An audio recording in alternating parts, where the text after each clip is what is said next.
about the Justice Department's Inspector General's report that was released today. Last week, the president was tweeting about the report. He was saying, what is taking so long with the Inspector General's report? Now, you would think the president would jump at the chance to read all 568 pages of it and start tweeting about it, or at least the 14-page executive summary. But because we know the president is not a reader, he doesn't have the attention span of a reader, anything longer than a tweet is too much for this president. But here's the thing. It turns out that these 568 pages can actually be summarized in a tweet, and they have been summarized in a tweet masterfully by veteran Washington reporter John Harwood of CNBC, who delivered the entire report in a digestible morsel, perfect for the President of the United States.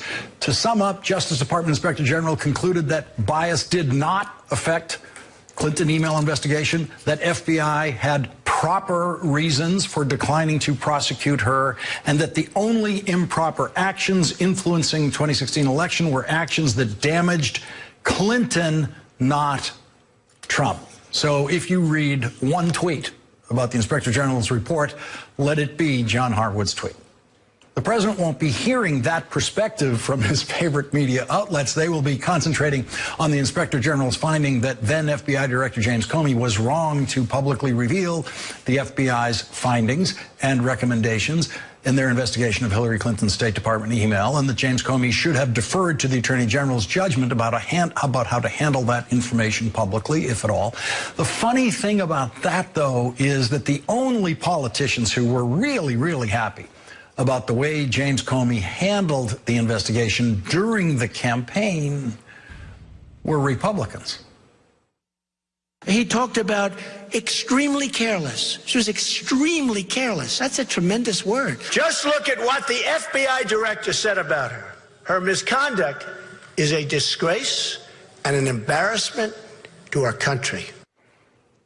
Trump cheerleaders will, of course, continue to cling to the idea that the FBI is a politically biased organization of 35,000 people who are Hillary Clinton supporters trying to derail the Trump campaign. The Inspector General respectfully disagrees. The Inspector General's report recognized that, like almost every workplace in America, the FBI is filled with Republicans and Democrats and independents and non-voters, all of whom are free to have their own political opinions and their own favorite candidates, and all of whom, just like our juries and grand juries, take an oath to set aside any political or other bias they might have while doing their jobs and evaluating evidence. The Inspector General's report highlights a couple of texts from two of the 35,000 people working in the FBI who were clearly hoping, as most of America was at the time, that Donald Trump would never become president.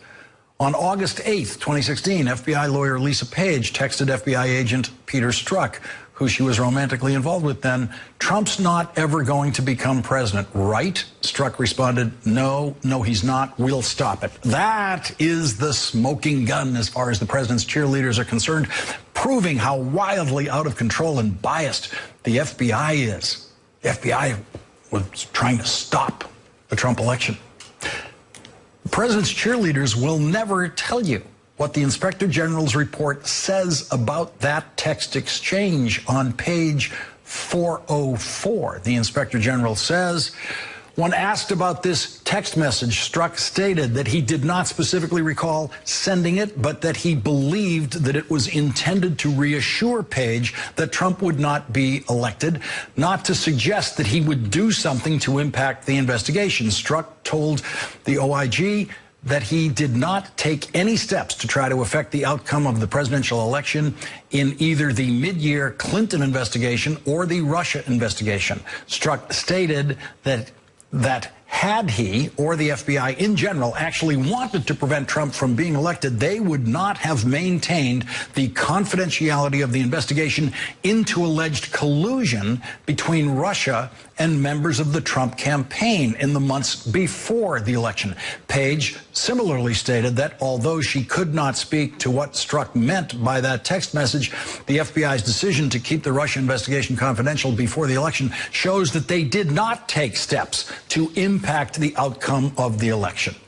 The Inspector General found that to be true. The Inspector General found that those politically biased texts had absolutely no effect on the professional behavior of Lisa Page or Peter Strzok. The Inspector General said, we further found evidence that in some instance, Strzok and Page advocated for more aggressive investigative measures in the mid-year Clinton investigation, such as the use of grand jury subpoenas and search warrants to obtain evidence. The Inspector General points out that a grand jury was not impaneled in the Clinton investigation because, among other reasons, the FBI feared revealing classified information to grand jurors. The Inspector General said that that decision was, quote, supported by department and FBI policy and practice. The Inspector General said that the investigators, quote, asked Clinton what appeared to be appropriate questions and made use of documents to challenge Clinton's testimony and assess her credibility during her interview. The Inspector General found that the decision not to prosecute Hillary Clinton, quote, was consistent with the department's historical approach in prior cases under different leadership, including the 2008 decision not to prosecute former Attorney General Alberto Gonzales for mishandling classified documents. The only improper actions the Inspector General found in the Hillary Clinton investigation involved James Comey's decision to discuss the investigation publicly. First, in July of the election year, when he announced there would be no prosecution. Then on October 28th, when he announced in writing that the investigation had been reopened because of discoveries on Anthony Weiner's laptop. Anthony Weiner was the curse of the Clinton campaign. Anthony Weiner was publicly caught in August of the campaign year engaging in illegal electronic communication with a minor, a crime for which he is now in prison. But prior to the day that he was caught engaging in electronic sexual communication with a minor, Anthony Weiner apparently was not considered a liability to the campaign, even though 5 years earlier, Nancy Pelosi had forced him to resign from the House of Representatives after being caught in a sexual communication on Twitter, including sending pictures of his, well, pictures that we've all seen that Anthony Weiner now says was the result of a sickness that he could not control. Every story over the years, every story about Anthony Weiner's continuing scandals over several years after he left the House of Representatives, every one of those stories was twice as big a story because Anthony Weiner was married to Huma Abedin, the aide to Hillary Clinton, who was more constantly at Hillary Clinton's side than any other staff member, which brings us to the most peculiar thing that James Comey said in the Inspector General's investigation. This extraordinary comment came in the section of the Inspector General's report where he is trying and failing to satisfactorily explain why it took the FBI a full month to formally begin its investigation of Anthony Weiner's laptop. An FBI agent in New York, where the laptop was seized, discovered the emails on September 28th and immediately alerted his supervisors, who immediately alerted Washington that there was material on the laptop, about 300,000 or more emails that could be related to the Hillary Clinton email investigation, which was an already closed investigation, but perhaps needed to be reopened because of the Anthony Weiner laptop. The Inspector General describes some bureaucratic confusion between Washington and New York, but found no specific reason for the delay. But it is very, very clear that the 1 month delay hurt the Clinton campaign very, very badly, because if the investigation of Anthony Weiner's laptop was announced a month earlier, then it would have ended a month earlier on October 6th instead of on November 6th, 2 days before the election, and the Clinton campaign could have had time to recover from what would have been a week-long setback in early October because of the Anthony Weiner laptop investigation, which turned up nothing incriminating in the Hillary Clinton investigation. So that 1 month delay could be what turned the election for Donald Trump. When James Comey was questioned by the Inspector General about that delay, it became clear that he was not involved in most of the communication about the Anthony Weiner laptop between Washington and New York over those weeks. And he explained his detachment from the beginnings of the investigation of Anthony Weiner's laptop in this very strange way. He said, I don't know that I knew that Weiner was married to Huma Abedin at the time. Wow. Then he was the only person involved in this FBI investigation who did not know that. Now, the FBI director is an enormous job. And it's become much, much more enormous in the 21st century now that it includes worldwide anti-terrorism investigations 24 hours a day. It is impossible for us to know how many life and death matters an FBI director is juggling on any given day, when he might also have to think about Anthony Weiner's laptop and remember who Anthony Weiner is married to and remember who Anthony Weiner's wife works for. But what the Inspector General's report shows is that the FBI did as professional a job as we can expect human beings to do in what James Comey melodramatically refers to as the 500-year flood that was the Clinton investigation, a unique set of circumstances that no other FBI director has ever faced. The Inspector General found that the only serious mistakes in that investigation were made by the FBI director who believed he was fighting a 500-year flood, and that nothing the FBI did was motivated by political bias. Leading off our discussion now, Matt Miller, former spokesperson for Attorney General Eric Holder and an MSNBC contributor. Harry Litman, former federal prosecutor and Deputy Assistant Attorney General under President Clinton. Also with us, Jennifer Rubin, conservative opinion writer for The Washington Post and an MSNBC contributor. Matt Miller, you have studied more Inspector General reports in the Justice Department than any of us. Your reaction to the 568 pages? I think you nailed the most important part of it. I mean, what I think this really shows is that the president has been telling a lie to the American people for months now, for over a year, about what happened in this investigation. We found out today that to the extent the FBI did anything wrong, it helped Donald Trump. Yes. Not hurt him. I think the hardest thing for me, to be honest, in reading through this report, you know, a lot of these people I know, I worked with a number of these people. It's very painful to see what happened at the Justice Department. And, you know, the FBI director takes a lot of the blame for this, but Loretta Lynch takes a lot of the blame in this report, too, for not intervening and not preventing him from either holding that press conference in July or sending that letter in October. It's a very painful moment for the FBI. I think one of the sad things that we now know, look, the president has behaved incredibly irresponsibly in the attacks he's launched on the Justice Department. Almost all of them undeserved, almost all of them unjustified, a great number of them complete and absolute fabrications. But the Justice Department bears some responsibility for the way they handled the Clinton investigation and the questions it raised about the conduct of the people there. Not their motives. They weren't trying to hurt Donald Trump, but about their conduct, and they really created this opening that the president, in his cynical way, has exploited. Yes, and Harry Litman, Donald Trump's exploited this investigation from the start. He loved it when James Comey went public and offered his criticisms of Hillary Clinton, even though he was saying there was no case for prosecution there. Donald Trump loved every word of the criticism. Yeah, of course. At any practical, granular level, the criticism just doesn't hold because it only served to help Trump and hurt Clinton. But in a sort of vague bomb-throwing Trumpian way, it's going to give him ammunition to just essentially say, as he has in his New York school kid way, that he's a sleazebag, and in general to make a overall battle between him and Comey. There's an irony here, however. I mean, supposedly the Department of Justice, federal law enforcement, is all this a bunch of swamp dwellers and dishonest. And yet today what happened, both sides are embracing the professional findings of an inspector general who is part and parcel of the overall culture of impartiality and seriousness for the truth that the department works under. No one's going to try to second guess what Horowitz says. That's the way it works. The political structure is strong, and to embrace the findings here really is to embrace the professionalism of the Department of Justice. Jennifer, Harry makes a great point. Having studied this report myself, I didn't find a line in it where I was in any sense disagreeing with the Inspector General. It all flows in a perfectly logical and professional way.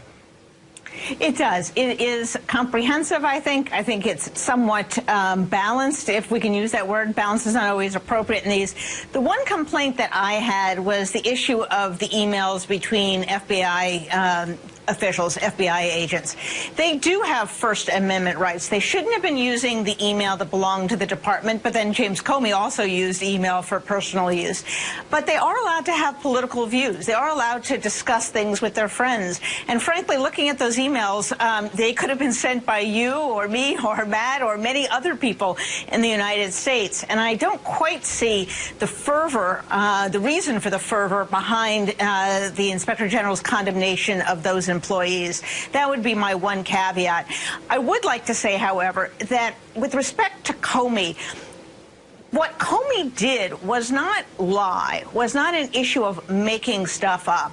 Comey was, if you will, excessively candid. He wanted to tell everyone what he found. So, again, if you think about this logically, which, of course, Trump and his minions do not, it doesn't in any way impair his credibility in the Russia investigations. Sure, Trump will say so, but as a practical matter, he's not. And I would also underscore something. It's not like Robert Mueller is going to rely on James Comey only or on one FBI agent. He's got thousands of documents. He's got hundreds of witnesses. He's got probably Michael Cohen. He's got cooperating witnesses. He is putting together a mammoth case, and the notion that any one person, even James Comey, could dislodge or discredit that investigation, I just think is wrong. I don't think that's how Bob Mueller is making his case. Harry, in my close reading of the report, I found, to Jennifer's point about the FBI agents' First Amendment rights, the Inspector General, I think, grants them those rights. He doesn't grant them those rights using FBI communication equipment, and that's what they were using for this. My reading between the lines of this is the Inspector General would be okay with it if they were communicating this way to each other on personal cell phones. Yeah, I think that's right. And look, as Jennifer says, this was sort of snide-aside. There's that one very troubling email that Strozik tries to explain away. But, you know, I think it's just not unusual. And if there were really to be a plumbing of the depths of the different emails that went over the transom between FBI agents during an investigation, you'd find a lot worse. The important thing is there's no allegation that it affected the investigation at all. And indeed, after Mueller quickly moved to fire them, everything was revisited to make sure there was no possible flaw or infirmity. At the end of the day, all Horowitz says is it's an appearance problem. And yes, it's an appearance problem, but nothing that could give rise to any valid charge that somehow the probe in its genesis was infected. Matt, you've put some emphasis on an email that's in this report where James Comey is telling others involved in the issue that he's against any public reference, any more public reference to a possible investigation of Russian interference, possibly with the Trump campaign, because it's now within the 4-week window of the election, and this is being written by someone who is going to crack that window wide open just about a little over a week before the election on the Hillary Clinton matter. Yeah, it was a remarkable email that he sent to James Clapper and to John Brennan, the director of the CIA, where he basically said, we're too close to the election to do this. And the thing that they wanted to do was not to say that Donald Trump's campaign was being investigated. It wasn't even to disclose that investigation. It was just to say that the Russian government was trying to interfere with the election. So it wasn't even comparable to what he later did to Hillary Clinton when he sent that letter up to the Hill. It's really hard to take that email just on its own face, even forgetting about Hillary Clinton, and take it, look at it and go, well, why wouldn't you think this information was relevant to the American public? Obviously it was. You're not implicating any one candidate. You're talking about what a foreign power does. But when you take it and compare it to the way he treated Hillary Clinton, the fact that he sent this letter over the Department of Justice's objection, you had officials in the Deputy Attorney General's office telling him, we don't think you should do this. We think this is a mistake. We think this is a violation of DOJ policy. And he did it anyway, and he did it not 4 weeks from the election, but 11 days from the election, when they didn't know if they even had anything. They didn't know if the emails were duplicates. They didn't know if they were new. They didn't know if there was anything incriminating. And they took this step to alert Congress and alert the American public so close to an election in clear violation of DOJ rules, DOJ regs, DOJ norms. It is a shocking contrast. Yeah, and Lawrence, that's the sin. The sin top to bottom here of Comey is arrogance. There are rules and regulations at the department, and again, he took it upon himself to make his judgment about what was best for the Bureau, best for the American people, disregarded what Lynch had to say. That's the real indictment here. Well, again, on that email from Comey, it wasn't completely up to him whether they go public with this. And shouldn't have been. And he kept saying, with the Russia investigation of the Trump campaign, and he keeps saying in the email he's concerned about what it might mean in terms of revealing sources, and then what do we do with the follow-up questions.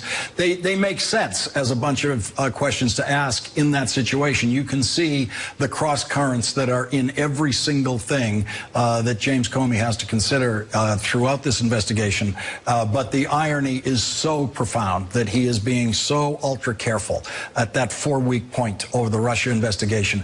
And then not long after that, that letter from James Comey enters the campaign, a letter like nothing we've ever seen before. Matt Miller, thank you for emphasizing that point. Jennifer Rubin, thank you for joining us. And when we come back, the Trump family charity could be shut down for fraud, nothing less than fraud, now that the New York State Attorney General has accused the Trump Foundation, like Trump University before it, of fraud. And we will go to Brownsville, Texas tonight, where we were last night. We're getting more stories about the children who are in the Trump administration's now incarceration centers there. We'll talk to a priest who has been meeting with those children on a weekly basis. On his 72nd birthday, the President of the United States was once again accused of fraud by the New York State Attorney General. The New York State Attorney General, along with 2 other state attorneys general, accused Donald Trump of fraud in the operations of Trump University. Donald Trump vowed back then to fight that case to the end, but he eventually surrendered and agreed to pay $25 million in fines for the fraud that was Trump University. This new fraud case, the State Attorney General of New York says the fraud is the Trump Foundation, which is supposed to be a charitable foundation, but according to the Attorney General, has been operated in a, quote, persistently illegal manner, which included improper and extensive political activity, repeated and willful self-dealing transactions, and failure to follow basic fiduciary obligations or to implement even elementary corporate formalities required by law. New York State Attorney General Barbara Underwood is asking the court to dissolve the Trump Foundation, obtain restitution of $2.8 million, and ban Donald Trump from serving on any New York nonprofit boards for 10 years and ban his 3 children from serving on any charitable boards for 1 year. Attorney General Underwood also referred other possible violations of tax law to the Internal Revenue Service and possible violations of campaign finance law to the Federal Election Commission. The Attorney General called the foundation, quote, little more than a checkbook for Donald Trump, and detailed how the president used it to settle personal lawsuits, like in 2007 when he was sued for the size of a flagpole at his Florida club. Donald Trump settled the case by agreeing that he would donate $100,000 to a charitable foundation. Trump then sent this handwritten note to his accounting staff directing them to take the $100,000 from the Trump Foundation to pay that other charitable foundation. It is against the law to use charitable foundation money to settle personal lawsuits. Attorney General Underwood also said, quote, the foundation ceded control over the charitable funds it raised to senior Trump campaign staff who dictated the manner in which the foundation would disperse those proceeds, directing the timing, amounts, and receipts of the grants. It is illegal to use charitable funds for political purposes.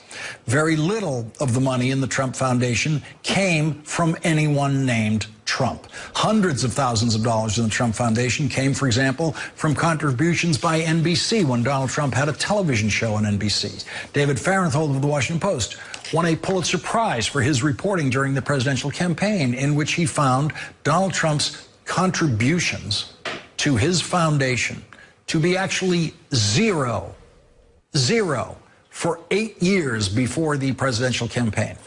Now that Donald Trump's being charged with fraud once again by the New York State Attorney General, Donald Trump has once again said, "I won't settle this case!" Exclamation point. Joining us now, David K. Johnston, Pulitzer Prize-winning journalist who founded DCReport.org. He's the author of It's Even Worse Than You Think, What the Trump Administration is Doing in America. And David, let's begin with the prediction that Donald Trump is once again lying when he says, "I will not settle this fraud case."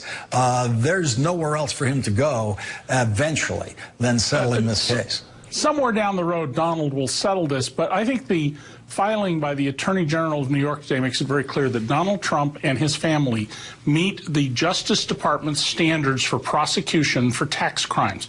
These are multiple offenses over a number of years, so it's not any issue of inadvertence.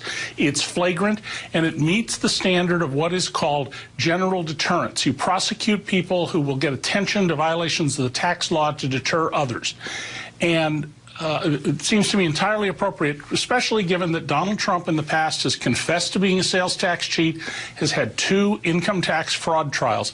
And this also goes to why we need an audit of the inaugural committee and what happened to the $107 million there, and why we need to see Donald Trump's tax returns, which I am absolutely confident will show that he is a serial tax cheater. I want to get more into what the tax crimes might be, but I also just want to point out this one thing that the Attorney General of New York State has pointed out. She says, among other things, Trump repeatedly signed under penalties of perjury IRS Forms 990, in which he attested that the foundation did not engage in transactions with interested parties and that the foundation did not carry out political activity. And David, just technically, the way you commit a tax crime in this country most of the time is by signing your name. And it is usually to a tax return, but any tax form that you sign can be a tax crime. That's right. The signature line is what's called a jurat. Wesley Snipes, when he filed his fraudulent tax returns, inserted into the form under no penalty of perjury. And that Donald Trump has done this repeatedly, it goes to something very fundamental about the Trump family. The Trump family is about winning, and it doesn't matter how you do it. It doesn't matter what rules you break. It doesn't matter what laws you flaunt. And if we're going to be a country of laws, this case right here absolutely establishes that Donald Trump meets the standards. Now, if you want to follow the Justice Department regulation that you can't indict a sitting president, fine. Make him an unindicted co-conspirator or withhold prosecution on him by getting him to agree to toll the statute until he leaves office. And the referral to the IRS, David, how does that proceed? Is that something that the Internal Revenue Service can just look at from the New York State Attorney General and throw away? Well, they can if they want to. But what's supposed to happen is the case is supposed to be seriously reviewed, and then the IRS goes to the Justice Department Tax Division, which has rules in place about what to do with referrals and who to prosecute. And I reread all of those today, and they make it very clear that Donald Trump is a prime candidate for criminal prosecution in this matter. Now, I do want to point out that we spend almost no effort in this country to prosecute tax crimes. 160 million individual tax returns in round numbers and about 1,600 tax felony prosecutions a year, most of which are drug dealers and drug traffickers or politicians who took bribes. Well, we'll see if they have time for Donald Trump. David K. Johnston, thank you very much for joining us. Really appreciate it. Coming up, the White House is now trying to use the Bible to justify the way they are treating children and babies at the border. Hidden in the shadows, and every lead takes you further down a winding trail, but closer to the truth. That's when the stories you unearth can shake the world. Tonight, thanks to an NBC News exclusive report. This is exclusive to us. Let's start with the story you helped to break here.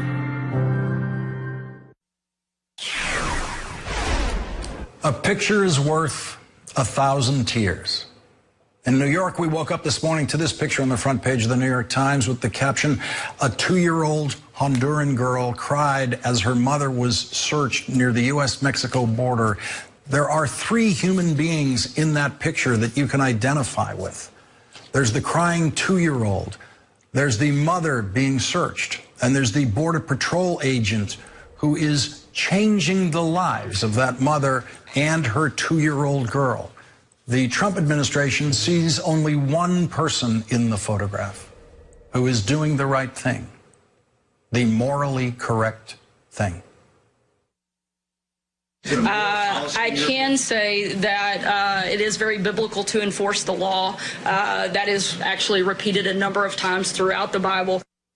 The White House press secretary was challenged on her lie that the law requires the separation of mothers from their children at the border. Reporters pointed out that that was a policy choice made by Attorney General Jeff Sessions in April of this year. The White House press secretary continued to lie about the policy choice made by President Trump and the Attorney General. And White House reporter Brian Karem got mad as hell and just couldn't take it anymore. Jill. Don't you have any empathy? Jill, go ahead. Come on, Sarah, you're a parent. Don't you have any empathy for what these people are going through? Jill. They have less than Brian, you do. guys, Sarah, come on, settle down. Seriously. I'm trying to be serious, but I'm not going to have you yell out of turn. Jill, please call. It's a law, and they have, these people have nothing. Hey, Brian, I know you want to get some more TV time, but that's not what this is about. If I want to recognize you, go ahead, Jill. Honestly, answer the question. It's a serious question. These people have nothing. They come to the border with nothing, and you throw children in cages. You're a parent. You're a parent of young children. Don't you have any empathy for what they go through? Jill, go ahead. And sometimes the refusal to answer a question is the answer to the question. Do you have any empathy? Father James Martin, a Jesuit priest who has been a guest on this program several times, was outraged by what he saw in the White House press briefing room today. He tweeted, "It is not biblical to treat migrants and refugees like animals. It is not biblical to take children away from their parents. It is not biblical to ignore the needs of the stranger. It is not biblical to enforce unjust laws. Do not use the Bible to justify sin." And in another tweet aimed at the Attorney General, who tried to use the Apostle Paul to defend separating parents and children, Father Martin tweeted, "Disgraceful. Do not use St. Paul to justify unjust laws and acts of cruelty. St. Paul was an apostle, not of laws. We are not justified by laws," he says in Romans, "but an apostle of a person, Jesus Christ, the one who said, 'I was a stranger and you did not welcome me.'"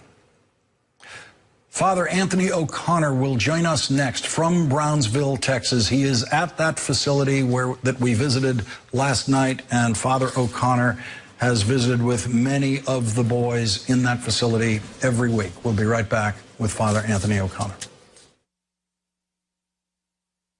When we break news, we have breaking news on the president's legal battle. We're merely breaking the surface of the story. The FBI raided the office of President Trump's personal lawyer, Michael Cohen. Because beyond those 2 words, the United States is going to withdraw from the Iran deal. Is where Light came, no mess.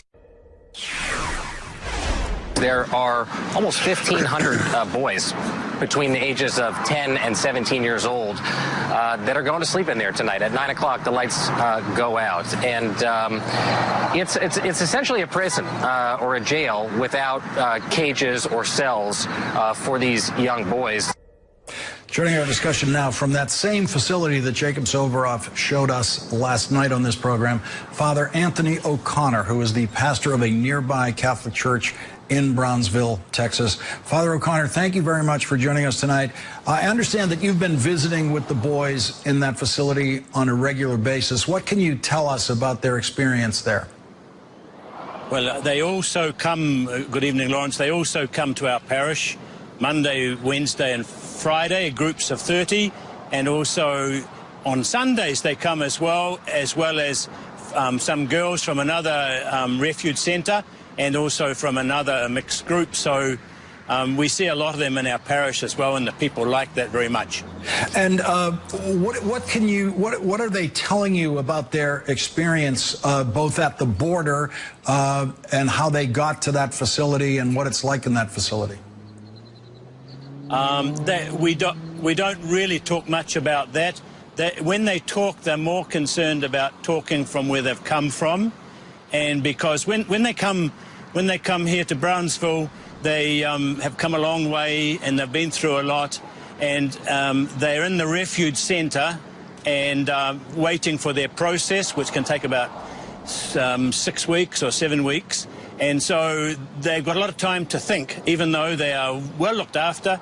The local people who look after them, and they're able to reflect. And so they're more concerned about talking about where they've come from and how they want to.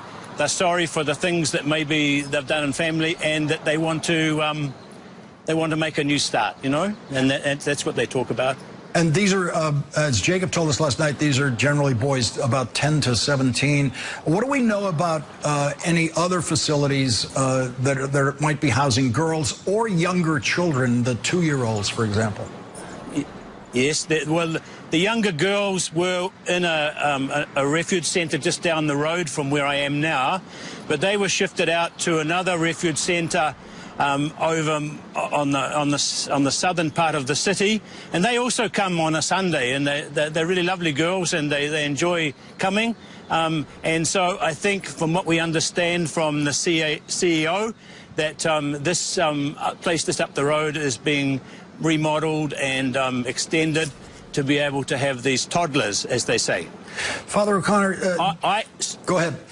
I have not been there recently. I used to go when the teenage girls were there, but a lady from my parish is a volunteer there, and she says that she goes for the religious ceremonies.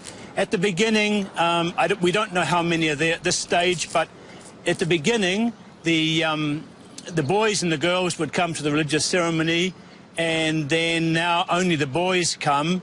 She doesn't know exactly where the girls have gone to or why they don't. And she said that the boys are a bit sad, although they keep it inside. And when they pray that they will be reunited with their parents, and they pray thanking God for the roof they have over their heads and the food they have every day. That's really nice. Father O'Connor, do you have any reaction to the White House justification of their policy using the Bible today? No. I understand that, Father. I know that not all priests want to venture into political comment, so I understand that. Yeah. No, but what I would say is what our Bishop Daniel Flores said in his statement last week, that America needs to look at its soul, and that what's happening is cruel, and that even though he respects the sovereignty of a country, that we can go about things better. Father Anthony O'Connor. That's what he said. Thank you very much, Father O'Connor, for joining us tonight. Really appreciate it. Thank you.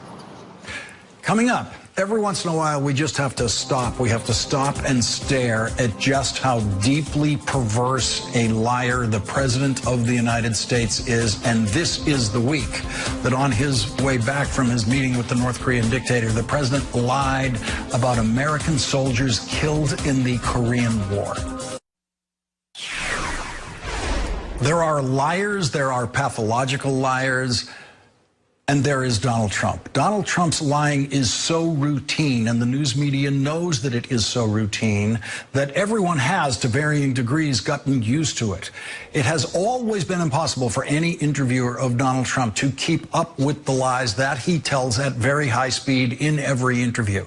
They are frequently lies that an interviewer could not possibly anticipate, and that's what happened to Brett Baer when Donald Trump said this. One of the things that really I'm happy is that the soldiers that died in Korea, their remains are going to be coming back home. And we have thousands of people that have asked for that. Thousands and thousands of people. So many people asked when I was on the campaign, I'd say, wait a minute, I don't have any relationship. But they said, when you can, President, we'd love our son to be brought back home. You know, the remains. So thousands and thousands of parents of American soldiers killed in the Korean War asked candidate Donald Trump to have their remains brought home. So where's the lie in that? It is in the number. It wasn't thousands and thousands of parents. It was zero.